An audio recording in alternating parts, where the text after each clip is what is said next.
Hi, I'm Rosanne Ullman. Welcome to my home. I have written and edited in the beauty industry for most of my life for Modern Salon, modernsalon.com, and Salon Today. And this is a very special year for me, 2024, because in 1924, Modern Salon's very first issue was published. In 1999, Modern Salon ran a series that I wrote on the beauty industry decade by decade. Each month was a new decade. And it was fascinating because it covered hair fashion, the publishing industry, small business, and really America in general from the 1920s to the 1990s. I am going to read all of these articles to you one by one. Each decade will be a different video, and you can read along, or you can put me on silent and just read it yourself, or you can listen.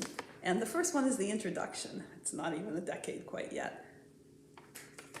We call the series Always Modern because beauty is always modern. Okay, 75 years of education and innovation. Dateline 1924, a modern industry is born. The First World War was over, the second not yet anticipated. While politically it may have been the calm between the storms, industrially America was experiencing a full-fledged hurricane of activity. Business was booming all around, promoting a flurry of inventions that increased mobility, revolutionized communication, and expedited everyday chores. From automobiles to household appliances to radios, manufacturers delivered convenience, luxury, and innovation. The wind was kicking up on the social landscape as well. The groundwork was set for women's rebirth. World War I had forced females into the workforce where they proved their worth and rather enjoyed themselves, while the suffragettes had strengthened their political muscle. Now the outrageous roaring 20s finished the job, irrevocably loosening the reins on American women and multiplying their options. For the first time, they could choose a profession, they could vote, they could drive, they could wear above-the-knee skirts, and they could finally cut their hair. With women both earning their own money and taking charge of their appearance, it was no coincidence that the modern beauty salon industry was born during this era. As new industries emerged, so did the publications that reported on them. Newspaper veterans Marie Callahan and Charles Q. Till wanted to go into magazine publishing and were searching for just the right industry when they settled on beauty salons, which held a promising future. Already there were 20,000 salons in the United States, up from 5,000 less than a decade earlier. Modern message. In February 1924, exactly 75 years ago this issue, Callahan and Q. Till launched a monthly trade publication they named Modern Beauty Shop. As editor and publisher respectively, Callahan and Q. Till set simple yet high standards for the magazine and proclaimed in their very first editorial, "The policy of Modern Beauty Shop will always be constructive, publishing only reading matter which will help place the profession on a higher plane and which will promote greater harmony among shop owners." The contemporary tone of the pledge mirrors that of the industry it addressed. The lingo in the early magazines betrays its time. You were an operator, owned a shop, employed girls, gave a wave. But the topics tackled on the pages of Modern Beauty Shop and the renamed Modern Salon throughout the years reveal that the essential elements involved in running a professional beauty salon have not changed much at all. Perhaps that's because the industry got off on solid footing from the start. Manufacturers went to the drawing board to invent equipment and formulate products that would both meet current beauty demands and create new ones. With similar foresight, early salon owners recognized that while hair, skin, and nails formed the triumvirate of beauty care, nutrition, exercise, and attitude played roles as well. They figured out that retail sales provided easy profit and that retail success rested on professional recommendation, not price. And hair designs? While shingle waves, pompadours, pixies, geometrics, shags, wedges, punky spikes, and big hair have all had heydays along the way, The hairstyle that you could say birthed an industry remains 75 years later as the foundation for women's cuts. That, of course, would be the bob. Even the name endures. Modern issues. Hairdressers and hairdressing schools organized in local, state, and national associations, their charters inked in camaraderie, and their efforts rewarded with hard-won legislation.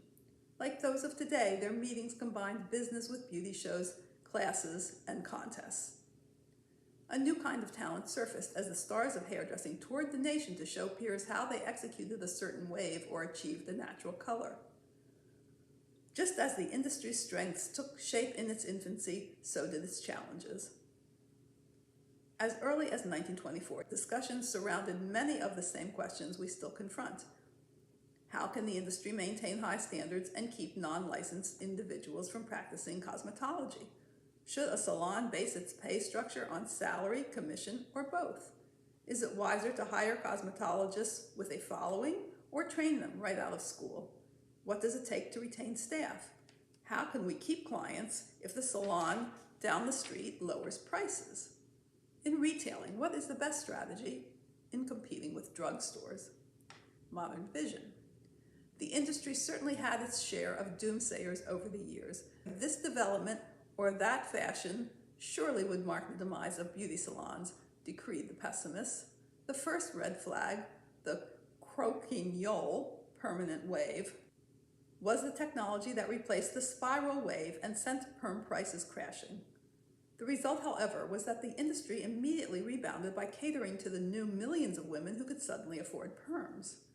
At various points, today qualifies as one of those moments in time, straight hair became so fashionable that just about no one got a perm, a fashion disaster that was supposed to bury the beauty industry, but didn't because of all the other services for which women had come to rely on the salon. In the 1970s, although Modern Salon became an outspoken advocate for unisex salons, the idea of men intruding upon such a traditionally female hideaway seemed to some to signal that the end must be near. Once again, the death of the industry was greatly exaggerated. The 1980s and 1990s have brought a no-end-in-sight hair color boom, a whole new market called day spa, and a generation of male clientele who have no problem getting a manicure or highlights, much less a salon-quality haircut. We're secure enough now to smile at those who believe the industry would simply run out of gas, who early on deemed it a fad, part of the crazy 1920s, who predicted that when the Charleston disappeared, so would hair as a fashion statement. Modern art. Hairdresser education, the golden, unbroken thread that laced the industry from infancy through to the present day, ensured that the salon business would keep up with the fashion industry, keep up with new technology, keep up with women's needs and predilections. Beyond just keeping pace, in fact, hairstylists' thirst for knowledge and inherent passion and creativity would actually render them innovators, fashion leaders, and respected members of the artistic community. As early beauty educator Madam Hudson quite accurately proclaimed in her address at the first annual convention of the Association of Beauty Schools, salon professionals practice, quote, the art of making women beautiful. As an editor at Modern Salon, I so enjoyed interviewing salon owners and hairstylists, the most generous people, giving of all their ideas and themselves and their spirit, and so smart, and we all had such respect for the industry. I hope that the new people coming into the industry in particular can get something out of this series that, again, was written in 1999 at the 75th anniversary, as we now celebrate the 101st anniversary of Modern Salon Magazine.